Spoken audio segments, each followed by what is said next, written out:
Falling oil prices are having a profound impact on world politics and are reshaping the Middle East. CNBC reported on July 31st that the price of oil could be stuck firmly at around $50 a barrel by 2020, a Goldman Sachs analyst told CNBC, raising new fears about the energy companies that have already started to cut costs, projects, and jobs to cope with falling revenues. The UK Telegraph reports today another Dubai debt crunch is looming as oil slump hits Gulf. Persian Gulf emirate could suffer the most as falling oil prices hit economies across the Middle East. For decades, the West was reliant on Middle East oil, and the Gulf states could hold a gun to the head of the West as they did in 1973 during the Arab-Israeli War by means of an oil embargo, in retaliation for the United States' decision to resupply the Israeli military. This has now dramatically changed. Back in January of this year, the Ynet news website in Israel ran an opinion piece stating that the Arab oil era is over. The piece begins, "The most dramatic news in 2014 almost went unnoticed. The United States lifted the restrictions on American oil exports, and as of the first day of the new year, it has begun exporting oil to the world." No one believed this would happen so fast. But the U.S. is already the world's biggest oil manufacturer, bigger than Saudi Arabia thanks to the oil shale technology which changed the world of energy. The opinion piece has some very interesting projections. As the Gulf states are left with no money to spend and are experiencing internal shocks, the era of destructive Arab power is coming to an end. The Israeli mind and innovation era, on the other hand, is just beginning. This means that oil prices will continue to drop, as the U.S. is already competing against other manufacturers. As a result, Russia will be crushed. Saudi Arabia and the rest of the Gulf states will fall flat on their face. The cartel will collapse, and the dictatorships which were mainly based on oil, like Iran, will face a gloomy future. For decades, oil has defined the Middle East. The West needed it, and the Middle East provided it without much effort, and became very rich in the process. Israel and Jordan were the only countries in the Middle East without oil.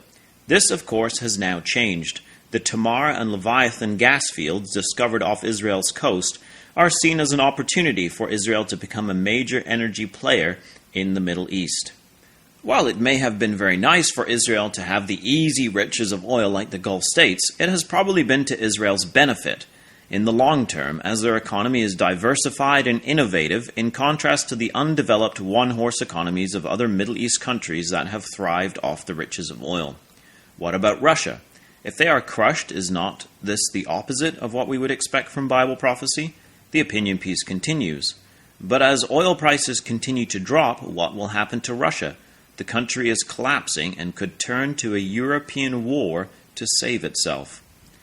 The Iranian nuclear deal is also impacting oil prices. Iran holds 9.3% of global oil reserves, which is easily recoverable. If Iran is able to get this oil to world markets as sanctions are lifted, it will obviously impact prices. Many analysts project that Iran will now try to become the regional strongman in the Middle East. The Stratfor website had an interesting analysis on July 28th, entitled, "After the Nuclear Deal, a Region Recalibrates." The analysis projects that Iran will use its newfound international legitimacy to attempt to realize its ambitions to become the regional hegemon. Turkey, Saudi Arabia, Egypt, and a host of small countries and even smaller religious and ethnic groups will all compete and at times align for influence. The article continues, but Iran will have to contend with other regional powers. Turkey, Saudi Arabia, and Egypt are the other heavyweights in the balance of power the United States seeks to create in the Middle East. Saudi Arabia hopes to lead a broad Sunni Arab coalition against Iran. Egypt has much in common with Saudi Arabia, but it also has its own ambitions and will bristle at taking a junior role. Saudi Arabia's and Egypt's interests will coincide most of the time, but the partnership will not be without competition. Egypt's domestic concerns, however, will limit how successfully Cairo can play this game. Saudi Arabia hopes to lead a broad Sunni Arab coalition against Iran. There have been reports also noting the convergence of interests between Israel and Saudi Arabia. This divided Arab world is exactly what we find in the prophecy of Ezekiel 38. I covered this in some depth in the October 5th, 2014 Bible in the News. In the prophecy of Ezekiel 38, there are two groupings of nations laid out, a northern group and a southern group. The northern group is based in the uttermost parts of the north. See Ezekiel 38 verses 6 and 15 in the ASV. We have identified these on Bible in the News many times as a Russian-led latter-day superpower comprising most of Europe. There is also a grouping of Middle Eastern nations with them. They are in verse 5 of Ezekiel 38, Persia or Iran, Ethiopia or Cush, and Libya. The other grouping of nations is an alliance of merchant powers called the Merchants of Tarshish, and with them are two Middle Eastern nations, Sheba and Dedan. The Merchants of Tarshish can be identified as Britain, India, and the Western powers. A special issue of the Bible magazine, Volume 20, Issue 3, deals with this subject. When the Northern Confederacy of Nations invades the Middle East, as outlined in Ezekiel 38, they are questioned by the Tarshish merchant powers. See verse 13. Sheba and Dedan and the merchants of Tarshish, with all the young lions thereof, shall say unto thee, Art thou come to take a spoil? Hast thou gathered thy company to take a prey, to carry away silver and gold, to take away cattle and goods, to take a great spoil? Which latter-day nations do Sheba and Dedan refer to? The lexicographer Gesenius identifies Sheba with the Sabaeans, a nation and region of Arabia. He supposes there were two Arabian tribes, Sheba and Dedan, one in southern Arabia and one based in northern Arabia. Smith, in his Bible dictionary, identifies Sheba with the great South Arabian kingdom and the peoples which composed it.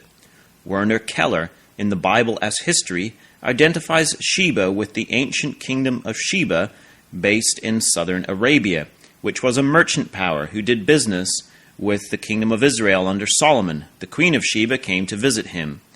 It is quite certain, then, that Sheba and Dedan in Ezekiel 38 are the tribes and kingdoms of the Arabian desert, which is modern-day Saudi Arabia, Yemen, and we could include the other nations of the Arabian Peninsula as well. As students of Bible prophecy, we are then watching for a divided Middle East. At the time of the return of Christ to the earth, we expect there to be a grouping of Middle Eastern nations aligned with Russia, Iran, Ethiopia, and Libya, and a group with the merchant powers, Saudi Arabia and the Gulf states. While the low oil prices are not creating a prosperous Russia, they are creating a desperate, hungry Russia. Russia has the largest armed forces in the world after the United States, and as the opinion piece stated, Russia could turn to a European war to save itself. In any case, Europe has to work with Russia, as the bear is on its doorstep and is a definite security threat and their supplier of gas. There are constant reports of NATO and RAF jets intercepting Russian fighters and bombers over Europe, the Baltic, and near Great Britain. On July 31st, the UK Telegraph reported that RAF Typhoons intercept 10 Russian planes on a single patrol.